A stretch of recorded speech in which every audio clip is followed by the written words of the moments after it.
Good day everyone, I am Clemente Ronulo and today I will be giving you an overview of our topic which is the globalization to religion. So before ta magsugod, ato asang isigutan kung unsa ato ang learning objectives, kung unsay makuha sa mga students or audiences kung maminaw sila ani nga discussion. Okay? So first objective is at the end of the lesson, students are expected to explain how globalization affects religious practices and beliefs. Second one is that they are expected to analyze relationship between global and conflict and conversely, global peace. So, moto siya ato ang learning objectives kung unsay mahibaw-an sa mga students or audiences kung maminaw sila ni discussion. Okay. Ato sa i-define kung unsa ang globalization of religion, but since na-discuss naman nato kung unsa ng globalization sa atong previous meetings, dili na kay nako siya elaborate, pero ako lang gyapon ihatag ang definition sa globalization. Globalization is the term used to describe the way more countries can become interconnected both economically and culturally. So ang religion din naman, kay ang religion is an institution that has a set of organized practices and structured belief system. So I guess kita magurutan kabalo kung unsa ang religion, inana kung unsa siya ang concept ng religion, like institution siya nga namoy kanang ginatuohan, namoy sa Ginoo, namoy gituohan nga kanang kamukha mo lang bitaw, like naay mga butang nga okay sa inyo pero sa uban dili okay, napoy butang nga okay sa ilaha pero dili okay sa inyo. Like for example kanang Katoliko o Muslim, ang Katoliko okay ra sa ila mo ka og baboy pero ang mga Muslim kay bawal sa ila. So imurag inana ang concept sa religion ba. Okay? Now, religion and globalization firmly take part in an adaptable relationship. Globalization impacts religion in various ways, with globalization's nature of closing gaps between culture and traditions. Religion could continue to flourish as it can now easily reach people all over the world. So, di ba tungkol sa globalization natin mga butang na nagamit natin mga information nga naibawan, even though lagi ka na siya nga pangkaibigan, lagi ka na siya sa laing country nga information ka ng butang. Like for example, gikan na siya sa lain na syudad or gikan siya sa lain country, din kani mga information nga exchange ng information gikan siya sa lain. Miskan pag lagyo kay na siya lagi kan tungod sa globalization hibaw-an gyapon nato na. So tungod sa concept sa globalization dili jud pud imposible nga ang religion kay molambo pud siya sa laing tao or sa laing country, kay of course kita na kay bawlog og mga information nga kan dili sa tom gikan sa lain hibaw-an gud nato na dili jud imposible nga ang religion kay molambo pud siya sa laing tao or sa laing country. Okay? However, when different culture and traditions meet and combination new traditions, behavior and beliefs inevitably develop from this mix. Thus, if left unpreserved, all religious customs would fade away and be forgotten by future generations. So, di ba tungod sa globalization kay marag mas na close pa bitaw ta, like gamay na lang ato ang gap bitaw sa to ang culture or traditions kay na close ang gap tungod sa globalization. Di po siya malikayan nga kuan ato ang culture o traditions kay magmix, like na ay mabag-o, na ay madungag, na ay mausab inana. Di siya mapungan. So if may tabo manggaling na jud chances nga mabag-o, na ay mabag-o sa to ang mga tinuon ang sa to ang belief. Then if dili daw siya mapungan o mapasagdaan lang daw siya kay kuan ang katudong mga karanatong tinuuhan or katong mga karanatong beliefs, tradition or culture kay na ay mabago ato or na ay mausab na madungag, dayon ang na chances nga ang future generations kay makalimtan to nila. So karon mag-isgot ta sa effects of globalization to religion. Because of the approach of communication and transportation innovation and the parts played by media added to the territorialization and the complicating of geographical spaces and limits, this has come about clearly in the making the world a little town where individual societies and personalities come in day by day eye-to-eye contact with each other. So di ba tungod daw sa approach of communication or transportation innovation ni murag kuan ba ni advance ang globalization bitaw sa meaning ang world daw kay murag gamay na lang daw siya ang syudad or gamay nga town nga wherein dugol na daw ta bitaw, like di pud physically nga dugol, but tungod sa advancement sa globalization na natay transportation innovation technology na murag mas napadugol ta tungod ato murag na close ang gaps wherein meaning mas paspas ang exchange of information, goods, and etc. Religion is a structure of beliefs and practices. It comes from the Latin term religare, which means to bind together again that which was once tied but has been torn apart or broken. The inward idea of religions and the reason to be grasped and polished by individuals prompts to spread it all through the world's topographical spaces. So as to rise and spread in this manner, religions make great utilization of the advancements of globalization. Having land limits and outskirts obscured and broke down, religions think that it is simple to spread and achieve all aspects of the world. So, di ba, tungkol sa advancement sa globalization, kay mas napaka-closer ta, mas paspas ang exchange of information, goods, etc. And kay lagi sa technology, then transportation innovation, ganun, mas napadugol ta, na mura na tagtaw nga gamay. I-utilize to siya sa religion. Bali, murag mas tungod ato sa advancement sa globalization, mas paspas po mo lang po ang religion. Bali, i-utilize po to nilang advancement ba, wherein they think, or religions think, that it is simple to spread and achieve all aspects of the world. So, mo lang po to siya sa kuang part, and the rest of the report will be discussed by my groupmates. There are 4 types of religious organizations. The first type of religious organization is the church. The church is divided into 2 types of church organizations, and the first type of church organization is the ecclesia. The ecclesia is a large, bureaucratic religious organization that is a formal part of the state and has most or all of a state's citizens as its members. As such, the ecclesia is the national or state religion. People ordinarily do not join an ecclesia. Instead, they automatically become members when they are born. A few ecclesia exist in the world today, including Islam in Saudi Arabia and some Middle Eastern nations, the Catholic Church in Spain, the Lutheran Church in Sweden, and the Anglican Church in England. The second type of church organization is the denomination. It is a large, bureaucratic religious organization that is closely integrated into the larger society but is not a formal part of the state. In modern pluralistic nations, several denominations coexist. Unlike ecclesia, most people become members of a specific denomination because their parents were members.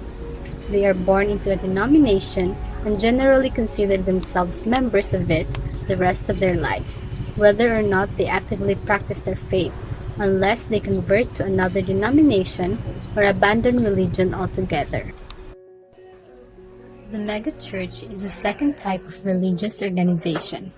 It is a church at which 2,000 people worship every weekend on the average. Several dozen have at least 10,000 worshippers. The largest megachurch in Houston has more than 35,000 worshippers and is nicknamed a gigachurch.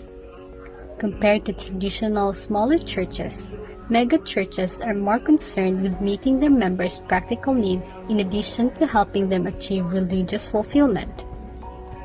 Some even conduct market surveys to determine these needs and how best to address them. The third type of religious organization is a sect. A sect is a relatively small religious organization that is not closely integrated into the larger society and that often conflicts with at least some of its norms and values. Typically, a sect has broken away from a larger denomination in an effort to restore what members of the sect regard as the original views of the denomination. Because sects are relatively small, they usually lack the bureaucracy of denominations and ecclesia, and often also lack clergy who have received official training. Their worship services can be intensely emotional experiences, often more so than those typical of many denominations. The last type of religious organization is a cult. A cult is a small religious organization that is at great odds with the norms and values of the larger society. Although the term cult today raises negative images of crazy, violent, small groups of people, it is important to keep in mind those major world religions, including Christianity, Islam, Judaism, and denominations such as the Church of Jesus Christ of Latter-day Saints, all began as cults. Purposes of religion. Religion gives a sense of distinctiveness, being part of certain religious group. This is shown in people's clothing, food preference, and practices that are religious in nature. Religion creates unity among its members, knowing that they are one in their beliefs and practices. It results to harmony and peace. Religion serves as a regulation that people adhere to.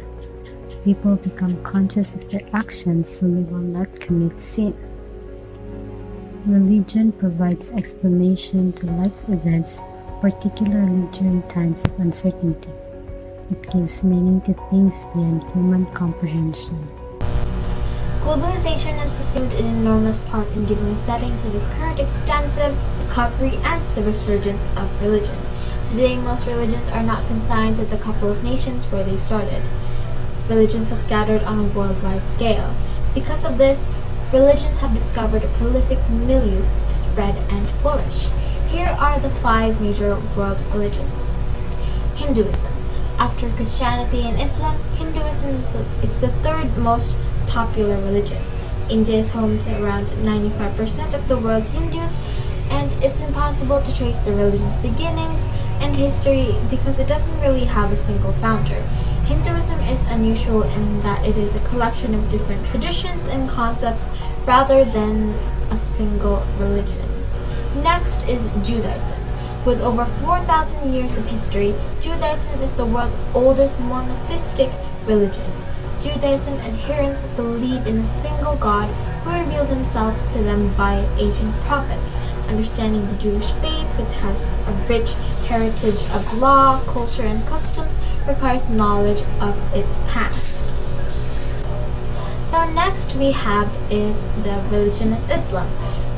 Islam is a significant international religion that was founded in Arabia in the 7th century CE by the Prophet Muhammad. The Arabic phrase Islam, which literally means surrender, encapsulates Islam's central theological concept. The believer, dubbed as Muslim from the active component Islam, submits to Allah. Allah meaning God, will. So, next is Buddhism. It is one of the world's greatest faiths, with roots in India dating back to 2,500 years. Buddhists believe that the human existence is filled with sorrow, and that the only way to reach enlightenment is, or nirvana per se, is through meditation, spiritual and physical work, and good behavior. Religion, social studies, and storytelling are taught in grades 5 through 8 in this religion. So the last of the major world religions is Christianity. So Christianity has over 2 billion adherents. Christianity is the most extensively practiced religion on the planet. The Christian religion is based on the beliefs about Jesus Christ's birth, life, death, and resurrection. The relationship between religion and global conflict / peace. In light of globalization, religion has increased in impressive centrality and significance as a non-regional touchstone of identity. Being a wellspring of personality and pride, religion is a rule dependently elevated by its professionals to achieve the level of globality and held on to by many individuals as could be expected under the circumstances. Such assertions of religious identities constitute as a cautious response to globalization. Skolt from 2005, in this respect, maintains that at the same time as being pursued through global channels, claims of religious identity have, like national strivings, also have been partly a defensive reaction to globalization. So as we can see, Christians have 33%, Hindus have 13%, atheists have 2%, non-religious have 12%, other religions have 13%, Buddhists have 6%, and Muslims have 21% in regards to global peace. So here are some contemporary views on religion. A nationwide poll conducted by the Social Weather Stations Inc. (SWS) in the Philippines from December 8 to 16, 2017 revealed that 3 out of 4 Filipinos consider their religion very important. However, views on religion have also evolved through time. Below are some contemporary views on religion. One is it is no longer a set of beliefs that people arrive by reflection. Another is it is a symbolic system which carries our identity, which are called in general identity signifiers, and marks out social, ethics, and other boundaries. It leads to an increased understanding and respect for other cultures. It marks crucial moments in life cycle with rituals. It provides powerful mechanisms of psychological and social tension. Religion-based conflicts are on the rise. Religious issues ought not to be considered independently from globalization. That is all. So here are some notable results of globalization, secularization. Notable results of globalization are secularization. Society becomes increasingly modern. Religion becomes less and less important. A decline in religious practices within modern societies. Religious institutions become separated from worldly institutions and spheres of influence. Religion has retreated into the private sphere.